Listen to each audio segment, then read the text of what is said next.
नमस्कार, मैं जूली तिवारी हर समय आपके साथ न्यूज चैनल में आप सभी का स्वागत है। तो चलिए नजर डालते हैं आज के कुछ मुख्य समाचारों पर।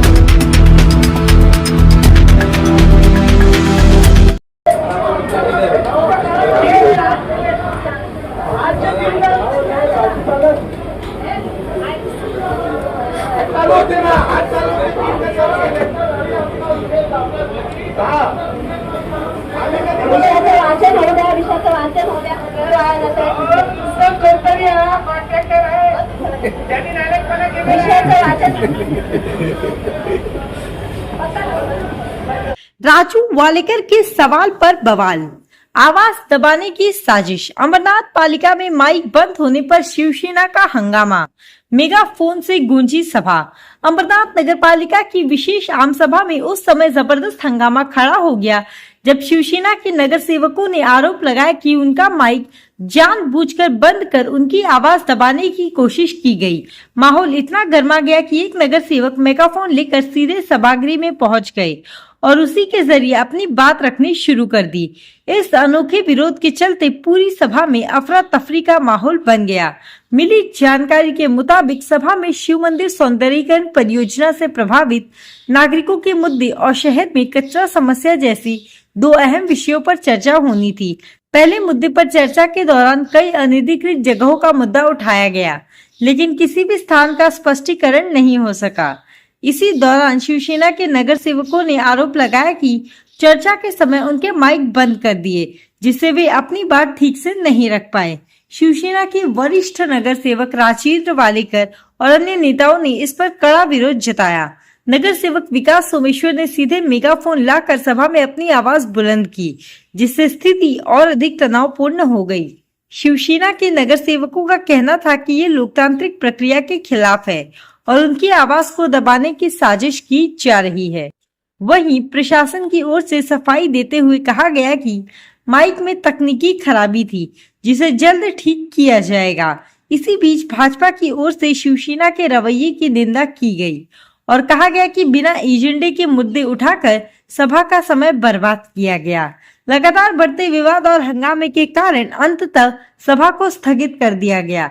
इस पूरे घटनाक्रम ने अमरनाथ की राजनीति में एक बार फिर से गर्मी बढ़ा दी और दोनों पक्षों के बीच टकराव खुलकर सामने आ गया है। सभा होती त्यावेळेस आम्ही जेव्हा सभागृहामध्ये पहिली बात आमचे 3च माईक चालू ठेवले।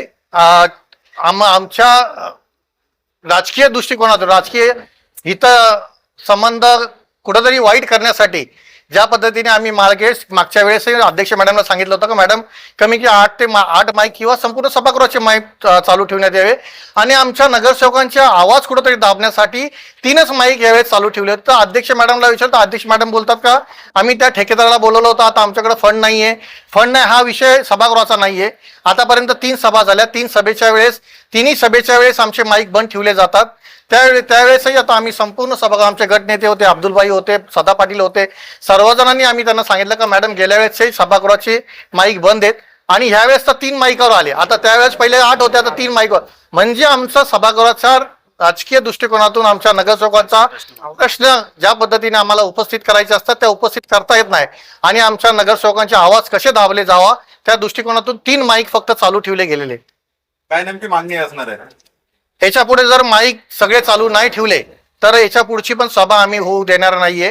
कारण का आम्हाला आमच्या जनतेचा आमच्या नागरिकांचा आवाज संपूर्ण नगरसेवकांना कशा पद्धतीने आवाज उचलायचा असतो, कारण का त्याचे सगळे माईक चालू त्याचा स्पीकर संपूर्ण पत्रकार कक्षामध्ये त्याचा आवाज जातो आणि पत्रकार त्याच्यावर आवाज उठवतात.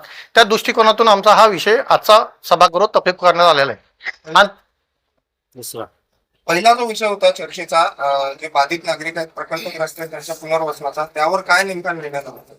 त्यावेळेस आमचे गटनेते तुम्हाला बोलतील का आजची जो पद्धत होती का ती आम्ही त्यांना त्या बाधितांना घर देण्यासाठी आम्ही सर्वचे सर्व नगरसेवक अब्दुलभाई आमचे गटनेते सदा पाटील आम्ही सर्वजणांनीच त्याच्यावर आवाज उठवला आणि त्यांना त्या बाधितांना घर कसं मिळेल या दृष्टिकोनातून आम्ही आवाज उठवला आणि 2 जागा आम्ही त्यांना पर्यायी जागा दिलेल्या आहेत. त्या पर्यायी जागा आम्ही ज्या सांगितलेल्या आहेत तर त्या जागा 2 जागेमध्ये त्यांचं पुनर्वसन व्हावं किंवा म्हाडामध्ये आपण शासनाकडून पैसे घेऊन त्यांना म्हाडामध्ये पुनर्वसन करावं, हे आमच्या संपूर्ण सभागृहाचा विषय त्यावेळेस आम्ही त्यांना मान्यता दिली. आपण बघितलं का बी केबिन रोडला जोडणारा जो न्यू बॉम्बे हॉटेलच्या गल्लीतनं जाणारा रस्ता आहे तो 3 कोटी रुपयांचा विषय होता. तो सुद्धा याच कारणांमुळे पालिकेला पुनर्वसनाचे अधिकार नसल्यामुळे थांबलाय पुढे जाऊन. मुळामध्ये नगरसेवकांची बाधित होते. त्यांच्या पुनर्वसनासाठी आपण सभागृहात आवाज होणार आहोत. आवाज आम्ही 100% उठवलेला आहे. ज्यावेळेस ज्या पद्धतीने तिथे तुम्ही बघितलं असाल तो बॉम्बे हॉटेलच्या पुढे गेट लावलं गेलंय. आज तुम्ही टू व्हीलर सुद्धा जाता येत नाही तिथे आणि तिथून ते मला वाटतं कोणत्या तरी एक नेत्याने तिथं गेट लावून टाकलंय आणि ती जाणं येणारा सामूहिक रस्ता सुद्धा बंद केला गेलेला आहे. तर मी ज्यावेळेस पूर्ण वसन होईल त्यावेळेस आम्ही तो रस्ता 100% चालू करू आणि तो विषय पुढच्या वेळेस सभागृहाच्या आमच्या अध्यक्ष मॅडमला त्यांनी विषय घेण्यासाठी सांगितलेला आहे. तिसरा विषय जो होता तो कचऱ्याचा विषय होता शहरातला. त्या विषयावर चर्चा झाली नाही आणि असा आरोप झाला सभागृहात की कचऱ्याचा विषय इतका महत्वाचा असून सुद्धा आपण कचऱ्याचा विषय हा संपूर्ण सभागृहाचा विषय. आम्ही सगळा तहकूब केलेली आम्ही कॅन्सल केलेली नाही, रद्द केलेली नाहीये. त्याच्यामुळे पुढच्या वेळेस जेव्हा विषय येईल त्यावेळेस आम्ही तो कचऱ्याचा विषय 100% घेऊ. विषय आज बबलू सिंग हे त्यांच्या पत्नी नगरसेविका काय नाव त्यांचं होते मीनू सिंग यांच्या बबलू सिंग बद्दल आम्ही ज्यावेळेस सभागृहामध्ये हा कागद दाखवला MRTP ऍक्ट नुसार त्यांच्या MRTP दाखल झालेला आहे. तर त्यावेळेस आम्ही त्या मॅडमला सांगितलं की हा मिनिट्स मध्ये तुम्ही नोंद करा. तर मॅडमनी सरळ आम्हाला सांगितलं की मिनिट्स मध्ये नोंद करता येणार नाही, तुम्हाला लास्ट विषय घ्या आणि त्यानंतर आम्ही मिनिट्स मध्ये हा नोंद करू. अत्यंत महत्वाचा विषय तुम्हाला संपूर्ण पत्रकारांना मी सांगतो. ज्यावेळेस एखाद्यावर MRTP ऍक्ट नुसार गुन्हा दाखल होतो त्याचं पद रद्द होतं आणि हे पत्र आपण ज्यावेळेस नगरपालिकेने हे कोर्टामध्ये सादर केलं पाहिजे होतं की बाबा यांच्यावर MRTP ऍक्ट नुसार गुन्हा दाखल आहे. तर त्यानुसार यांना यांचं पद त्यावेळेसच त्यांना नगरसेवकासाठी पत्रकार परिषद घेऊन हे संपूर्ण पत्रकारांच्या समोर हा गुन्हा समोर ठेवण्यात पाहिजे होता. पण नवऱ्यावर दाखल असेल तर बायकोचं पद रद्द होतं का? ब्लड रिलेशन साठी कोणी असू द्या, तुम्हाला सांगतो ब्लड रिलेशन मध्ये नवरा असू द्या, काका असू द्या किंवा जो ब्लड रिलेशन भाऊ असू द्या, ब्लड रिलेशन मध्ये जो कोण असेल त्याच्यावरती आणि नवरा आहे तो, त्याच्यामुळे ब्लड रिलेशन मध्ये तो गुन्हा दाखल होतो. ती माहिती त्या शपथपत्रावरती ती आपण दिली आणि आम्ही फक्त निदर्शनात आणून दिलेलं आहे. आज तुम्हाला सांगतो सभागृहामध्ये आम्ही अध्यक्ष मॅडमला निसता हा गुन्हा दाखल न करता बी फॉर्म जो तुम्हाला सांगतो आज जी नगरपालिका उभी आहे त्याचा बी फॉर्म हे जे फायरचं तुम्हाला दिसतंय समोर तो फायरचं हे चालू नाहीये, त्याचा बी फॉर्म घ्यावा लागतो. तो बी फॉर्म फायर सेफ्टीच्या दृष्टिकोनातून तो बी फॉर्म सुद्धा घेतलेला नाहीये. आज आपल्या नाट्यगृहामध्ये खासदार श्रीकांत शिंदे साहेबांनी करोडो रुपये आणून आज मला वाटतं नाट्यगृह बनवलंय आणि ह्या अधिकाऱ्यांनी कुठंतरी लोकांच्या जीवाशी खेळून जीवांचा जीव धोक्यात टाकून ज्या पद्धतीने हा बी फॉर्म जोडला नाही गेलेला आहे. कारण का बी फॉर्म घेणं म्हणजे ज्यावेळेस एखादी वास्तू ताब्यात देण्याच्या पूर्वी हे तुम्ही फायर स्टेशन चालू करावं लागतं, ते त्यांनी केलेलं नाहीये. हे आधा कदाचित जर इथं मोठी हादसा झाला, दुर्घटना झाली, इथं जर आग लागली किंवा नाट्यगृहात आग लागली तर त्याला कुठंही बी फॉर्म दिलेला नाहीये. याचा अर्थ तुमचं फायर स्टेशन बंद आहे. आणि त्याच्यानंतरही अधिकाऱ्यांनी हे केलंय का त्याला मला वाटतं हे दिलेलं आहे सीसी दिलेली.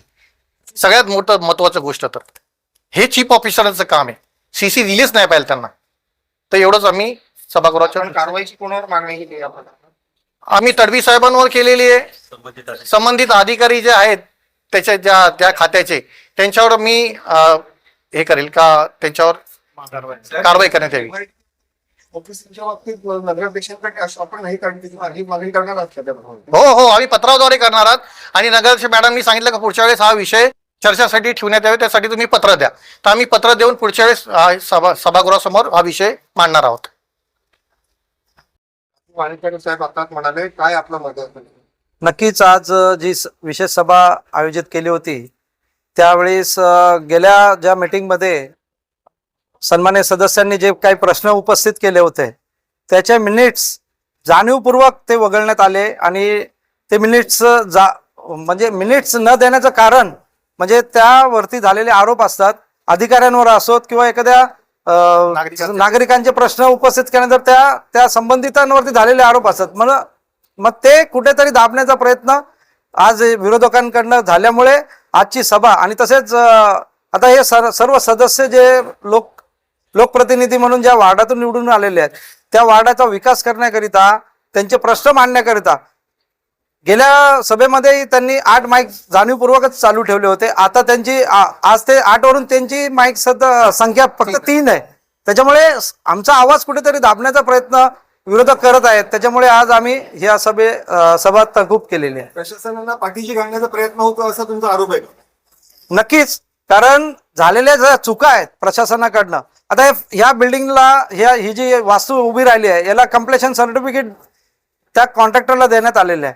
जर कामच अपूर्ण आहे तर मग कम्प्लिशन सर्टिफिकेट का देण्यात आलं, हा एक आमचा आरोप आहे.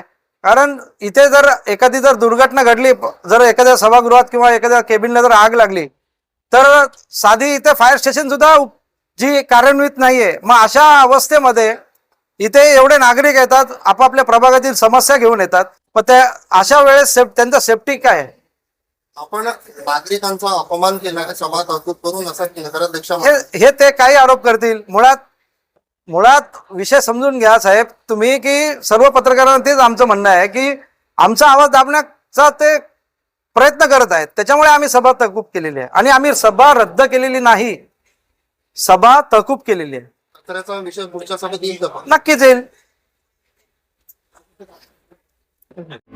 तो आज के लिए बस इतना ही। कल फिर मिलेंगे इसी समय इसी चैनल पर। तब तक के लिए मुझे दीजिए इजाजत। धन्यवाद। हमारे चैनल को सब्सक्राइब करें और बेल आइकन दबाना ना भूलें ताकि हमारी खबरें सबसे पहले आप तक पहुंचे।